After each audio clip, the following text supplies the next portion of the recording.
prothèses, on en fabrique au Bénin. Où et comment avoir accès à ces différents services? On vous en parle tout à l'heure, juste derrière ce reportage signé Heureuse Danondé. La prothèse, l'aide technique indispensable pour l'autonomie physique des personnes vivant avec un handicap. Déjà, j'arrive à marcher sans les béquilles. Ça me permet d'être beaucoup plus autonome qu'avant. Les gens sont plutôt pleins et remplis d'admiration quand ils me voient. L'un des centres de sa fabrication au Bénin, le centre médico-social Sainte-Élisabeth de la Trinité des Sœurs Oblates, petite servante des pauvres de Calavi. Nous sommes ici dans la salle de thermoformage. Donc, quand nous prenons la mesure, nous préparons la pâte que nous appelons acalo évidemment. Nous faisons l'acalo et c'est la forme finie d'acalo préparée dans la forme du pied que nous avons obtenu. Par exemple, ce patient, il a un problème au niveau de la cheville. Il est venu, après la consultation du médecin, il a été envoyé chez nous. Environ une vingtaine de prothèses par mois sont formées et mises à la disposition des ayants droit pour leur appareillage. Le coût de chaque appareil est fixé en fonction du diagnostic effectué sur le malade. Si nous prenons par exemple le cas d'une personne amputée au niveau de la partie crurale, un appareil peut lui coûter 700 000. Celui qui est par exemple amputé au niveau du tibia, la prothèse coûte 200 à 300 000 ou plus, selon le type de prothèse qu'il aurait souhaité, parce qu'il y a des prothèses qui coûtent moins cher, c'est des prothèses CICR, et des prothèses qui coûtent plus cher, c'est des prothèses modulaires. J'ai dépensé un peu plus de 700 000 francs pour me procurer cette prothèse. C'est un peu cher. Il y a des gens qui sont dans le besoin, mais qui ne peuvent pas s'en procurer. Et je profite de cette occasion pour lancer un appel aux bénévoles qui voudraient bien subventionner ce centre d'appareillage. 200 à 600 000 francs CFA au moins pour se faire une prothèse. Les malades ayant par exemple les deux membres inférieurs amputés payent alors le montant double, soit environ 400 à 1 500 000 francs CFA renouvelables. Les appareils sont alors fabriqués sur commande car de la matière première au plus petit instrument tel que les vis, toutes les pièces viennent de l'étranger et la prise en charge n'est pas encore gratuite au Bénin. Oui, la sœur Marceline Torsou est venue jusqu'à nous ce matin pour vous dire comment avoir accès à ces services ce matin. Bonjour, sœur. Bonjour, monsieur. Merci d'accepter notre invitation. Merci. D'être sur ce plateau et merci également pour tout ce que vous faites pour ces personnes vivant avec handicap moteur, bien évidemment. Merci. Bonjour, Heureuse Danondé. Bonjour, Assoum Gaba. Dans votre orange ce matin. Eh oui, Ah ouais, j'aime ça. vous trouvez toujours quelque chose à Orange dire. blanc. Ouais, c'est ça. Ouais, non, chers téléspectateurs, c'est beau. C'est beau ça. Ouais. Et puis elle a un beau sourire. Heureuse quand on est en bonne santé. Eh oui, et quand on vit sans prothèse aussi. Non, mais quand on trouve également des prothèses. On est heureux, pouvoir, oui, c'est vrai. Pour pouvoir, bien sûr, marcher normalement aussi, on est heureux. C'est ça, heureuse. Tout à fait, Assoum. On est heureuse parce qu'on fabrique des prothèses également. Au Bénin, eh oui, c'est vrai. Malheureusement, ces prothèses fabriquées au Bénin ne sont pas aussi accessibles à la population, aussi démunie qu'elle soit. Et c'est la raison pour laquelle notre sœur est ici, Madame Torsou, pour nous dire un peu les conditions dans lesquelles les prothèses sont fabriquées dans leur centre. C'est la sœur Torsou, hein. C'est pas Madame Torsou. Mais oui. Vous avez compris? Je rectifie. Bon, c'est la sœur Torsou. Voilà. Ou bien j'ai tort, sœur. Non, c'est ça. C'est ça. Si je me rappelle encore qu'il y a juste quelques minutes, c'est Assion Gaba qui me disait. Oh, j'ai demandé si c'est Madame Torsou. Vous m'avez dit non, c'est une sœur. D'accord, j'ai compris. Ok. Bon, ma sœur, voilà. Ma sœur, expliquez-nous un peu pourquoi les prothèses coûtent autant cher. On a eu les chiffres aujourd'hui. Et là, la population, il y a des demandes, mais on ne peut pas offrir des prothèses à ces demandes-là, à ces personnes handicapées. Pourquoi ces prothèses sont aussi chères? En fait, les prothèses sont chères parce que le matériel nous vient de l'extérieur. Eh oui. Tout ce que nous achetons, la majeure partie, ou bien la grande partie du matériel que nous utilisons pour la confection d'une prothèse vient de l'extérieur. et par le biais d'une centrale d'achat qui se trouve à Lomé. Donc, quand nous faisons la commande, et la centrale d'achat se charge d'envoyer, de faire aussi sa commande auprès de ses fournisseurs. Du coup, ça revient cher. Voilà. Donc, c'est pour ça qu'on est obligé de faire à ce prix parce que nous ne sommes pas du tout subventionnés. Nous ne sommes soutenus par aucune structure. Donc, voilà. Mais pourtant, vous accompagnez votre centre, le centre des Sœurs Oblates, Catéchisme Petite Servante des Pauvres. Petite Servante c'est le des centre Pauvres, médico-social Sainte-Élisabeth Voilà. de la Trinité des Sœurs au CPSP. Nous accompagnons des enfants de 0 à 25 ans. De 0 à 25 ans? À 25 ans, oui. Et nous avons une ONG qui se trouve dans le centre PEF. C'est un programme d'appui à l'inclusion des personnes handicapées.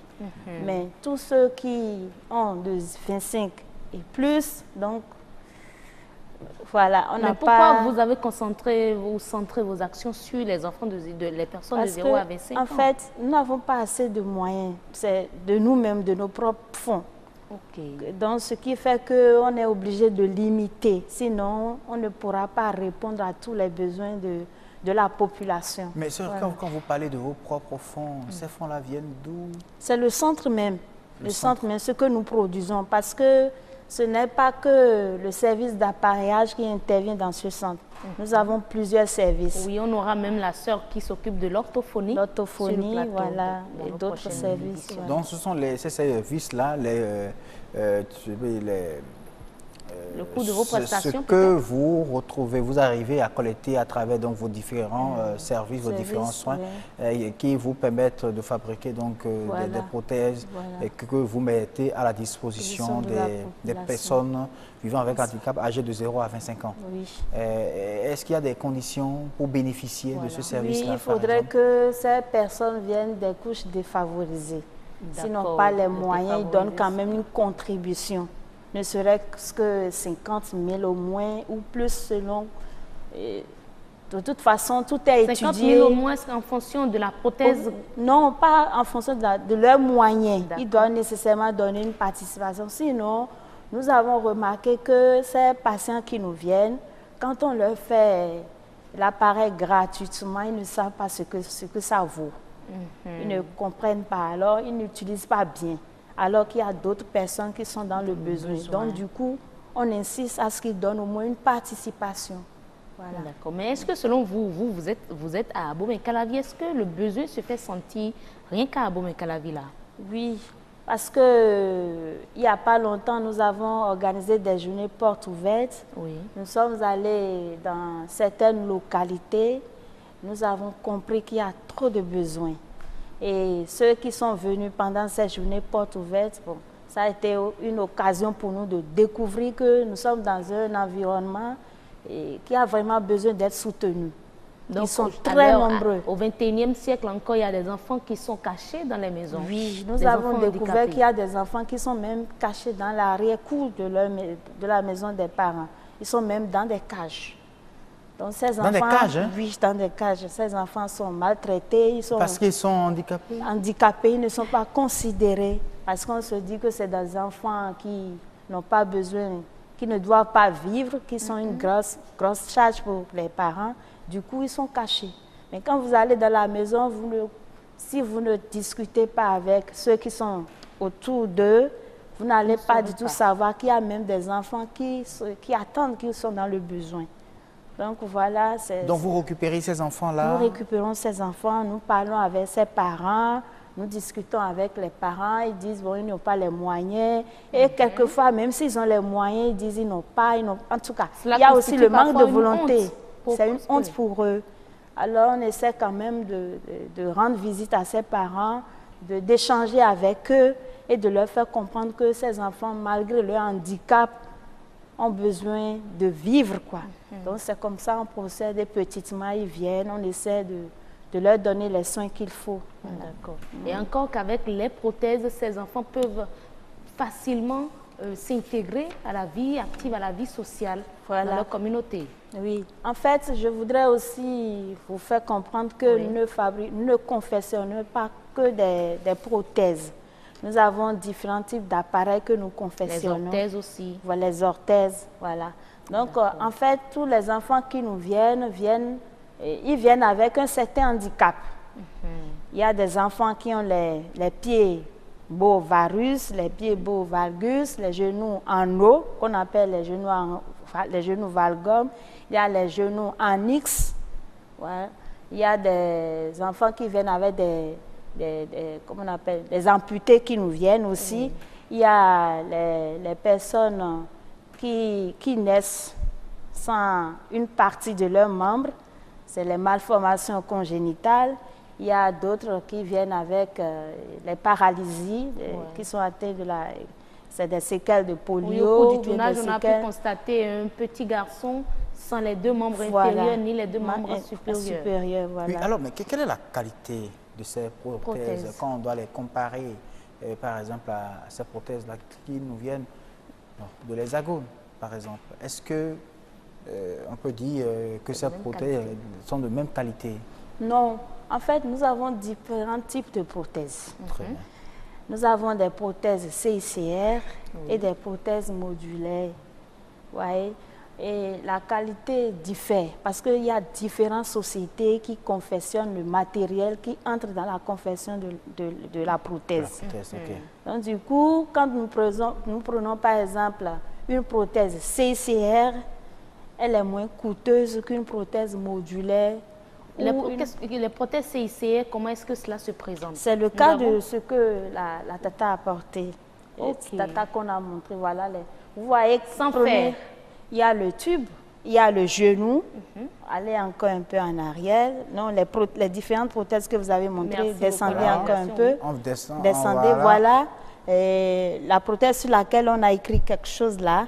Oui. Vous voyez le fût qui est en haut. Oui. C'est la partie où le moignon, c'est-à-dire la partie amputée qui rentre dans ce fût. Après, vous voyez le genou. Je ne sais pas si vous voyez le genou et vous voyez le tube et le pied. En fait, le genou là, qui est CICR. Il y a une autre prothèse modulaire jusque-là. Nous avons déjà fait la livraison avant que vous ne veniez prendre les photos. C'est extrêmement cher.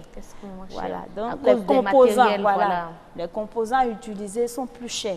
Quand c'est plus cher, ça veut dire que c'est une autre société qui la confectionne, qui la fabrique. Et ça dit que là, c'est beaucoup plus de meilleure qualité? Oui, voilà. Et moins léger.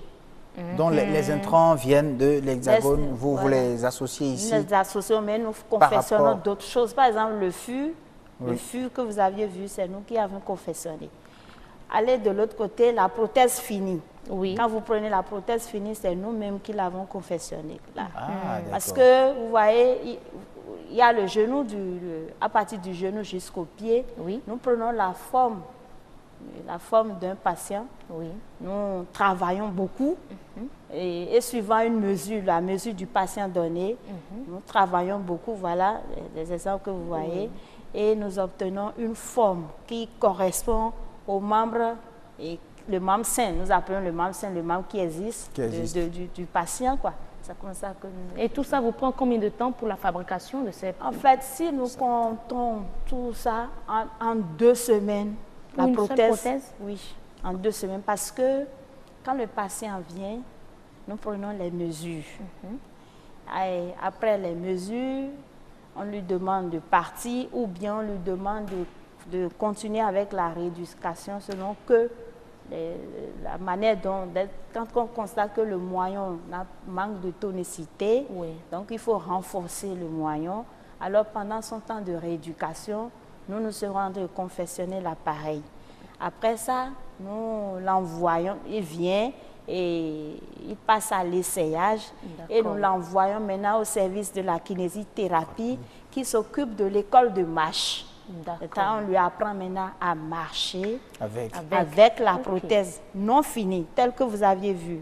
Et après, de combien encore avec le kiné qui s'en occupe, on demande au patient de rester chez lui et nous procédons à la finition.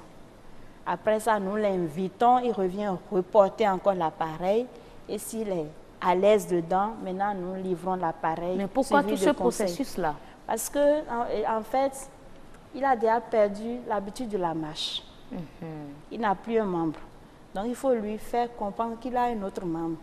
Il doit aimer ce membre artificiel, il doit l'accepter, il doit réapprendre à marcher. Et il faut qu'il sache qu'il est comme tous les autres. Il n'est pas différent des autres. Parce qu'ils ont souvent honte de s'intégrer dans la société. Vous en fabriquez pour les athlètes? Pardon? Comme pour le Sud-Africain? Pas encore. Pas encore. Nous n'avons pas encore. Pistorius. Oui, Pistorius. Voilà. Pas encore. Pas encore. D'accord. Mais aujourd'hui, après l'obtention de leur prothèse, est-ce qu'il y a un suivi après pour constater leur intégration? Parce que nous avons eu, ce n'est peut-être pas de votre centre, des patients qui ont leur prothèse, mais après, l'utilisation de ces prothèses-là est difficile. Parfois, on n'arrive pas à bien visser parce qu'il faut débloquer tout ça. Est-ce qu'il y a un suivi qui se fait pour voir un peu comment l'intégration se fait dans la société? Avant la livraison, on apprend au patient la manière de comment porter sa prothèse. Puisque ça devient sa chose, sa propriété. Il doit apprendre nécessairement à porter la prothèse seul, l'enlever. Donc, on lui apprend tous ces mouvements. Comment monter les escaliers, descendre, marcher dans la rue. On lui apprend à monter dans un véhicule ou sur une moto. Il peut même conduire. Donc, on lui apprend tous ces mouvements. Si un patient n'arrive pas à porter sa prothèse, ça veut dire qu'au départ, il n'a pas accepté le porter. La volonté n'y est ou pas. bien il a pris, il est allé déposer. D'accord. Sinon, chez nous, on insiste surtout pendant l'école de marche parce que quand l'école de marche est ratée, vous ne pouvez pas finir. Et nous ne finissons jamais aucune prothèse sans que le patient ne soit adapté. Il faut qu'il soit adapté. Pour quelqu'un qui n'a pas les moyens et qui est dans le besoin d'avoir une prothèse quand même, il vient vous voir. Comment est-ce que vous arrivez à lui fabriquer cette prothèse-là? Quand le patient qui n'a pas les moyens, je prends une prothèse qui coûte 700 000. Oui. En tout cas, quand il vient, on lui dit, voilà, nous sommes dans une structure un peu particulière. Juste là, mon service, notre centre n'est pas encore subventionné. Le matériel nous coûte extrêmement cher. Donc, du coup, voilà ce que ça donne. S'il n'a vraiment pas les moyens, on demande quand même à ce que les centres sociaux contribuent. Très bien. Et nous-mêmes, nous contribuons. Donc, c'est vous qui lancez l'appel aux centres sociaux? Oui. Et le centre social contribue, nous-mêmes, nous contribuons. Mais nous demandons, nous exigeons à ce que lui-même donne une participation. D'accord. Parce que s'il ne donne pas... Donc, après sa participation, ce sont les centres sociaux qui compensent le reste? Oui, qui compensent. Okay, il faut qu'il donne une participation. Sinon, il ne va pas savoir comment on appelle, l'importance. Donc tout le monde peut venir alors vous voir? Non, pas tout le monde étudie. Vous étudiez d'abord? Parce qu'il y a des gens qu'on a personnes reçus après 25 ans qui ont les moyens. Alors ceux qui ont les moyens véritablement, est-ce qu'ils payent? Vous exigez qu'ils payent totalement? Il y a ceux-là qui paient. D'accord. Mais il y a d'autres qui ont les moyens mais qui font semblant. Et là, c'est dommage parce que finalement, on se demande s'il faut aider. Comment vous arrivez à savoir qu'ils ont les moyens? Non, quand nous faisons des enquêtes. 700 000 aujourd'hui, c'est pas... En fait, avant d'aider, nous faisons des enquêtes. 700 000 aujourd'hui, c'est pas donné à tout le monde, hein, même pour ceux qui ont les moyens, comme vous le dites. Non, de toute façon, quand le patient vient, on lui demande, vous donnez quand même une partie d'abord. Et petitement, vous payez. Mais avec tout ce que nous-mêmes, nous vivons, on ne peut pas livrer un appareil sans qu'il ne paie le reste. Le reste. Voilà. Il faut qu'il paie le reste avant de prendre l'appareil. Donc, le matériel, les intrants, tout est disponible aujourd'hui? Vous arrivez à les avoir facilement? Bon, facilement, pas tout. Parce que pour quelqu'un qui veut une prothèse modulaire, il faut 3 à 6 mois d'abord avant que le matériel ne vienne. D'accord. Maintenant, pour ceux-là qui ont besoin d'une prothèse de 600 à 700 000, il y a le matériel qui est toujours disponible à la centrale d'achat. À la centrale d'achat. Voilà. Donc, tout se fait sur commande? Centrale d'achat, oui. Tout se fait sur commande? Tout se fait sur commande. Parce que chaque patient a sa mesure. C'est-à-dire nous travaillons sur mesure. On ne confectionne pas il n'y a pas de un prêt à appareil. porter. Non. D'accord. Mais est-ce que tout ce que vous faites là, le ministère de la Santé est informé? Bon, pendant l'ancien gouvernement, on était allé en association. D'accord. Mais il ne sait pas trop s'il y a un service d'appareillage orthopédique à Calavi. Ah, Bon, après ça, on n'est plus jamais allé. Bon, voilà. Donc, pour l'instant, vous n'avez pas l'accompagnement, l'aide du ministère de la Santé? Nous sommes subventionnés et pas aucune structure. C'est de nous-mêmes. Étatique, Voilà. c'est de vous-même. Oui. Vraiment. Merci pour tout ce que vous faites. En tout cas, ils sont au courant. Je sais que les ministres, en tout cas, les autorités béninoises suivent cette émission et particulièrement cette chaîne de télévision et particulièrement cette émission Bébé Matin et surtout Matin Santé. Oui, elles aiment suivre ça et donc elles feront certainement quelque chose pour que ce centre soit beaucoup plus soutenu afin que bon nombre, sinon le maximum de personnes vivant avec handicap et handicap moteur, bien évidemment, puissent bénéficier de ces services-là, de ces compétences, bien sûr, de votre centre. Ça t'appelle comment déjà, votre centre? Le Centre médico-social Sainte-Élisabeth de la Trinité, De la des sœurs OCPSP. OCPSP. C'était à Calavi. À Calavi. Mais est-ce qu'on peut avoir un contact? Oui, le 95 Oui. 60 65 93. 95 60 65 93. Voilà. Merci beaucoup, ma sœur Marceline Tossou, orthoprothésiste. Je dirais même la première femme orthoprothésiste du Bénin. Ah oui. Eh oui.